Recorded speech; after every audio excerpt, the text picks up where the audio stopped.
സിനോജ്, വഖഫ് നിയമ ഭേദഗതിയിൽ സുപ്രീം കോടതി ഇടപെടലിൽ പ്രതീക്ഷയോടെ മുസ്ലിം ലീഗ്. സുപ്രീം കോടതിയിൽ നൽകിയ ഹർജിയിൽ അനുകൂല വിധിയുണ്ടാകുമെന്നാണ് പ്രതീക്ഷ. ഹർജിക്കാരുടെ ഭാഗം സുപ്രീം കോടതി കൂടുതൽ കേട്ടു എന്ന് പാണക്കാട് സാദിഖ് അലി തങ്ങളും അതേപോലെ കോടതിയിൽ വിശ്വാസമുണ്ടെന്ന് PMS സലാമുമെല്ലാം ഇന്നലെ കടപ്പുറത്തെ മഹാറാലിയിൽ പറയുന്നതും നമ്മൾ കേട്ടിട്ടുണ്ട്. അപ്പോൾ മുസ്ലിം ലീഗ് അടക്കമുള്ളവർ ഹർജിക്കാർ വലിയ പ്രതീക്ഷയിലാണ് എന്നാണ് മനസ്സിലാക്കുന്നത്. ഇന്നലെ കടപ്പുറത്ത് വലിയ ഒരു പുരുഷാരം തടിച്ചുകൂടിയിരുന്നു.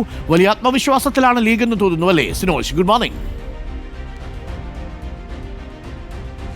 Good morning Arunkumar. തീർച്ചയായിട്ടും ലീഗ് വലിയ പ്രതീക്ഷയിലാണ്, സുപ്രീം കോടതിയിൽ പ്രതീക്ഷയിലാണ്. കാരണം ഇന്നലെ കോഴിക്കോട് കടപ്പുറത്ത് സംസാരിച്ച എല്ലാ നേതാക്കളും, പാണക്കാട് തങ്ങളായിക്കോട്ടെ, PK കുഞ്ഞാലിക്കുട്ടി ആയിക്കോട്ടെ, PMS സലാം ആയിക്കോട്ടെ, സംസാരിച്ച ലീഗിൻ്റെ എല്ലാ നേതാക്കളും കോടതിയിൽ പ്രതീക്ഷ അർപ്പിക്കുന്നുണ്ട്. കാരണം ഇന്നലെ മാത്രം PR സുനിൽ പറഞ്ഞതുപോലെ ഇന്നലെ മാത്രം നടന്ന ആദ്യ ദിനത്തിലെ വാദത്തിൽ കൂടുതൽ അവസരങ്ങൾ ഇവർക്ക് അവതരിപ്പിക്കാൻ സാധിച്ചു. കോടതിയിൽ നിന്ന് അനുകൂല പരാമർശം ഉണ്ടായതും ഒരു അനുകൂല ഘടകമായിട്ട് കാണുന്നു. ഇടക്കാല വിധിയിൽ പോലും അനുകൂലമായ ഒരു തീരുമാനം, വിധി ഉണ്ടാകുമെന്നാണ് ലീഗ് പ്രതീക്ഷിക്കുന്നത്. കൂടുതൽ കാര്യങ്ങൾ കോടതിയിൽ അവതരിപ്പിക്കാൻ സാധിച്ചു എന്നാണ് തങ്ങൾ പറഞ്ഞത്. അതോടൊപ്പം തന്നെ കോടതി നൽകുന്ന സൂചന എന്ന് പറയുന്നത് പ്രതീക്ഷയ്ക്ക് വകയുണ്ട് എന്നാണ് PK കുഞ്ഞാലിക്കുട്ടി പറഞ്ഞത്.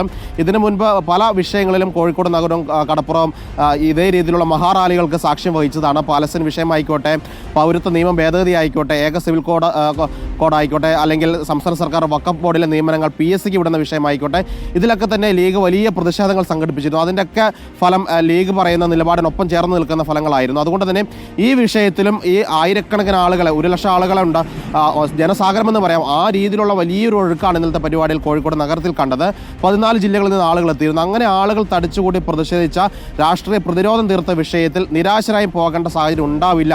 നിയമപരമായ പോരാട്ടം ലീഗ് തന്നെ തുടക്കം കുറിച്ചിരിക്കുന്നു. അതിൽ സുപ്രീം കോടതിയിൽ നിന്ന് ഒരു അനുകൂല വിധി ഉണ്ടാകും. അതോടൊപ്പം തന്നെ രാഷ്ട്രീയ പ്രതിരോധം കൂടി ലീഗ് തീർക്കുകയാണ്. അതുകൊണ്ട് ഒരു പ്രതീക്ഷ സുപ്രീം കോടതിയിൽ ലീഗ് വെച്ച് പുലർത്തുകയാണ്. അനുകൂല വിധി, ലീഗിന് അനുകൂലമായ ഒരു വിധി ഉണ്ടാകുമെന്നാണ് ലീഗ് നേതൃത്വം പ്രതീക്ഷിക്കുകയും ചെയ്യുന്നത്. അരുൺകുമാർ. ഓക്കെ സിനോജ്, അപ്പം ലീഗിന് വലിയ പ്രതീക്ഷയോടുകൂടി, ലീഗ് മാത്രമല്ല 70ഓളം ഹർജികൾ സുപ്രീം കോടതിയിലുണ്ട്. ഹർജിക്കാരെല്ലാവരും വലിയ ആത്മവിശ്വാസത്തിലാണ്. ഇന്ന് ഇടക്കാല വിധി ഉണ്ടാകും. PR സുനിൽ പറഞ്ഞതുപോലെ അത് വഖഫ് നിയമ ഭേദഗതിയിൽ നിർണായകമായ ഒരു വിധിയായി മാറുകയും ചെയ്യും.